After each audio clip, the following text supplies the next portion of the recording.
Hello guys, what's up, welcome back to our channel MS world. सो आज के episode में हम सीखने वाले हैं कि सेल क्या होता है। इसका मतलब हम एक नए चैप्टर शुरुआत करने वाले हैं इस नए चैप्टर की। वो है साइंस की क्लास 9th के साइंस NCERT। वो है the fundamental unit of life, जो चैप्टर 5 है। तो सबसे पहले हम उसी चैप्टर का ही स्टार्ट करेंगे वहीं से ही। तो लेट्स स्टार्ट दी चैप्टर। सबसे पहले सेल ये क्या होता है, सेल क्या चीज़ है। तो सेल बता देता हूँ। सेल एक बहुत छोटी यूनिट है, वेरी स्मॉल यूनिट है। सेल वेरी स्मॉल यूनिट है पूरी वर्ल्ड की, ठीक है। वेरी स्मॉल, बहुत छोटी यूनिट है, हमें जो अपनी नेक्ड आईज है उससे भी नहीं दिखाई देता, ठीक है।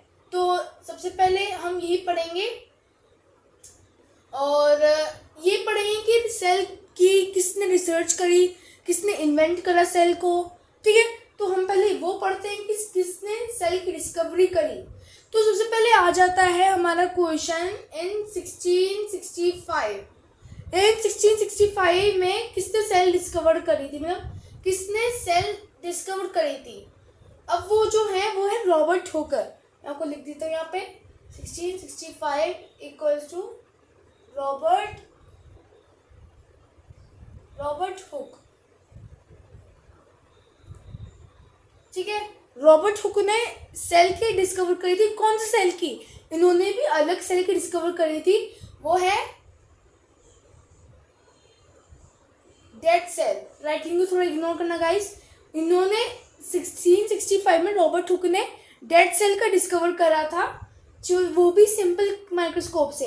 अब तो कंपाउंड माइक्रोस्कोप चलने लग गए हैं, कुछ ऐसे होते हैं। अब कंपाउंड माइक्रोस्कोप के ना दो लेंस होते हैं, लेकिन सिंपल माइक्रोस्कोप के ना एक लेंस होता था, ठीक है। तो यही था सिंपल माइक्रोस्कोप ने, रॉबर्ट हुक ने सिंपल माइक्रोस्कोप से उन्होंने डेड सेल की इन्वेंट करा था, डिस्कवरी करा था। वो भी कौन से साल में? 1665 में। अब उन्होंने कैसे सेल देखा, मतलब उन्होंने जब सेल देखा था तो कैसे सेल दिखाई दिए थे। तो सेल जो दिखाई दिए थे वो एक रो में दिखाई दिए थे ऐसे, और इनके बीच में सेल थे। ये डायग्राम आपने 8th क्लास में पढ़ा होगा, लेकिन 9th में पूरा चेंज हो चुका है, ठीक है। तो आपने कुछ ऐसे पढ़े होंगे, ओके। तो कुछ रॉबर्ट हुक ने ऐसे अरेंज हुए रोज में, ग्रुप में सेल देखे थे इन्होंने सिंपल माइक्रोस्कोप से। ये हमें ध्यान रखना है कि कौन से साल में उन्होंने डिस्कवर करा, कौन थे किसने डिस्कवर करा, और कौन सा सेल डिस्कवर करा, ठीक है। अब आते हैं लेविन हुक। इन 1674 लेविन हुक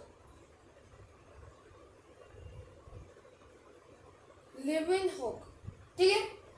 लेविन हुक ने 1674 में इन्होंने लिविंग सेल का डिस्कवरी करा था। लिविंग सेल का डिस्कवरी करा था लेविन हुक ने। आपको दिखाई नहीं दे रहा होगा सही से, मैं बोल रहा हूँ Leeuwenhoek, LEWINHOOKE। Leeuwenhoek ने लिविंग सेल का डिस्कवर करा था, ठीक है। अब मैं आपको यही बताती हूँ रॉबर्ट हुक ने कैसे सेल देखा था। उन्होंने ग्रुप में अरेंज हुए दिखे थे, जैसे कि मान लीजिए जो ट्री की जो खाल होती ना, a single piece of tree bark, वैसे थे। हाँ, एक बार देखना, ट्री बार्क में छोटे छोटे डॉट्स होते हैं, वही होते हैं सेल्स, ठीक है। उससे भी पीछे होते हैं, उसके अंदर भी और भी बहुत सारे डिटेलिंग सेल्स होते हैं जो कि हमें अपनी आंखों से नहीं दिखाई देते, ठीक है। अब आते हैं रॉबर्ट ब्राउन।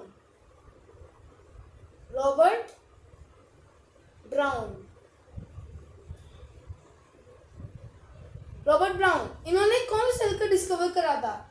इन्होंने न्यूक्लियस डिस्कवर करा था, ठीक है।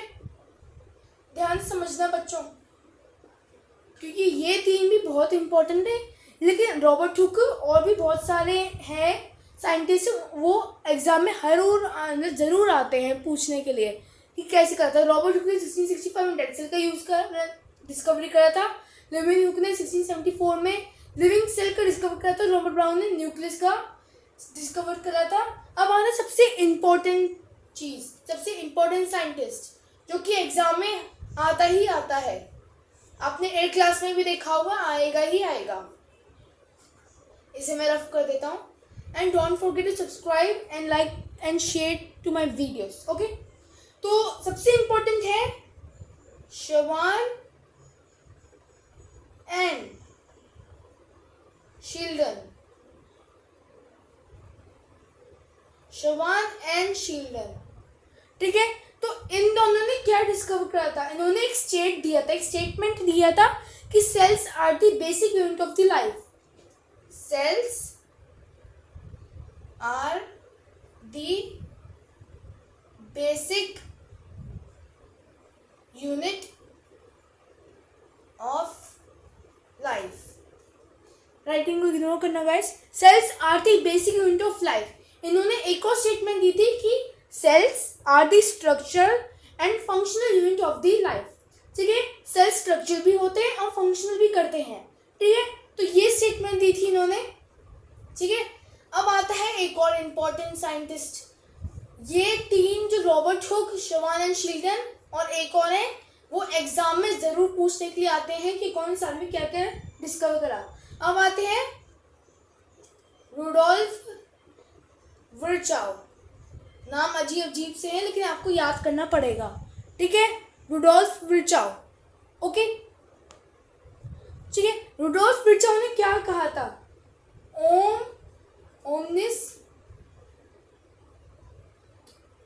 इन्होंने कहा था ओमनिस सेलुला ई सेलुला। ठीक है, उन्होंने कहा था ओमनिस सेलुला ई सेलुला, और इसका जो फुल फॉर्म है वो है cells are arise from pre-existing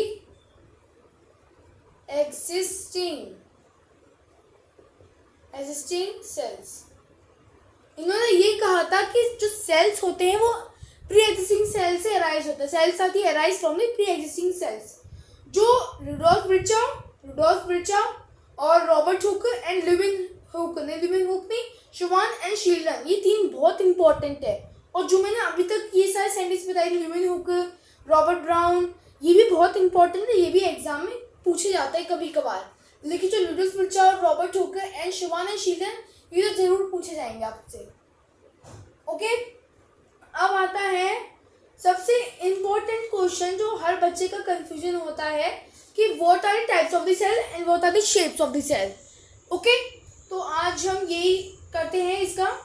तो सबसे पहले मैं आपको यहाँ पे लिख देता हूँ शेप। सबसे पहले हम शेप ही डिस्कस कर लेते हैं, उसके बाद हम types of the cells discuss करेंगे, या फिर टेबल बना के कर लेते हैं। शेप, टाइप ऑफ सेल्स, ठीक है, type of the cells. Okay, अब इसमें देख लेते हैं शेप और टाइप ऑफ द सेल्स में क्या क्या है। ठीक है, तो लेट्स स्टार्ट। शेप में एक आ जाता है इलेक्ट्रिकल।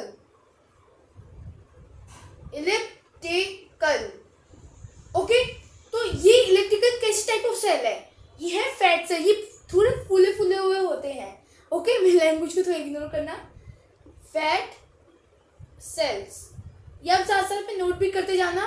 ओके, और फिर दूसरा आता है स्फेरिकल। अब ये कैसे सेल है? ये है ओवम। ओके, इसे हम ओवरी भी कह सकते हैं। ये ओवम वुमेन्स में पाए जाते हैं, फिर गर्ल्स में। ओके, और फिर एक और आता है तीसरा, स्पिंडल शेप्ड।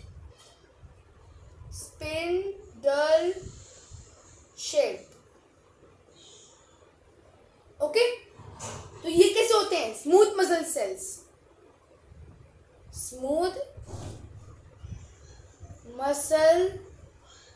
सेल्स, ठीक है। अब आते हैं डिस्कॉइडल। ये सबसे ज्यादा इंपॉर्टेंट है, डिस्कॉइडल। इसमें टाइप आता है, वो आता है हमारा human blood RBC, red blood cells. ठीक है, इसकी डेफिनेशन लिखना जरूरी है आरबीसी की। ठीक है, अब आता है नॉक्ड थ्रेड। इसे और एक्सपेंड कर लेते हैं। नॉक्ड थ्रेड, अब इसमें कैसा आता है? इसमें आता है स्पर्म सेल, जो कि बॉयज या मेन में पाया जाता है। Sperm cell. ओके, अब हमारा लास्ट बचता है एलोंगेटेड। एलोंगेटेड कौन सा है? अब एलोंगेटेड, इसे हम ऊपर ही लिख देते हैं, इसे हम ऊपर ही लिख देते हैं, ठीक है, या फिर यही नीचे लिख देते हैं हम, एलोंगेटेड, ठीक है। तो इसमें आता है आपका नर्व सेल, और नर्व सेल की भी वो डायग्राम बनाएंगे अभी, ठीक है। तो नर्व सेल, तो ये है कुछ 6 shapes and 6 type of cells. Elliptical का होता है फैट सेल्स, स्फेरिकल का होता है ओवम, स्पिंडल शेप्ड का होता है स्मूथ मसल सेल्स, डिस्कॉर्डल सबसे इंपॉर्टेंट, आरबीसी, नॉक थ्रेड important, sperm cells, elongated, nerve cell, ये भी इंपॉर्टेंट है एलोंगेटेड, ठीक है। तो आपको समझ में आ गई कि कैसे कैसे ये है। अब आता है हमारा नर्व सेल का डायग्राम, और उसी के साथ हम आज की क्लास ख़त्म करेंगे। फिर इसके आगे हम कल करेंगे कि कल हम डायग्राम्स और यूनिसेलुलर ऑर्गेनिज्म, प्रोकैरियोट्स और यूकैरियोट्स के बारे में भी जानेंगे, ठीक है। सबसे पहले इसे रफ कर लेते हैं, और don't forget to subscribe my channel. ठीक है, नर्व सेल आ जाता है। नर्व सेल कैसे बनता है? Very easy. नर्व सेल कुछ ऐसे बनता है, स्टार शेप का, ठीक है। तो नर्व सेल के कुछ ब्रांचेस निकले होते हैं, यहाँ पे भी कुछ ब्रांचेस निकले होते हैं, यहाँ से ट्यूब जाती है, यहाँ से ब्रांचेस निकले होते हैं, यहाँ से भी, यहाँ बीच में होता है न्यूक्लियस, ठीक है। यहाँ बीच में न्यूक्लियस होते हैं, यहाँ पे साइड में राइबोसोम्स और लाइसोसोम्स प्रेजेंट होते हैं, और बीच में साइटोप्लाज्म, ठीक है। तो ये कुछ नर्व सेल की डायग्राम है। इससे आगे भी नर्व सेल है, तो वो हम किसी और एपिसोड में पढ़ेंगे। तो आज के लिए बस इतना ही guys. Thanks for watching guys. और आगे हम यूनिसेलुलर और मल्टीसेलुलर ऑर्गेनिज्म्स करेंगे, प्रोकैरियोट्स और eukaryotes, and also animal plants हम तीसरे एपिसोड में करेंगे। तो guys thanks for watching guys, आज के लिए बस इतना ही। सो मैं मिलता हूँ आपको अगली वीडियो में, तब तक के लिए बाय बाय।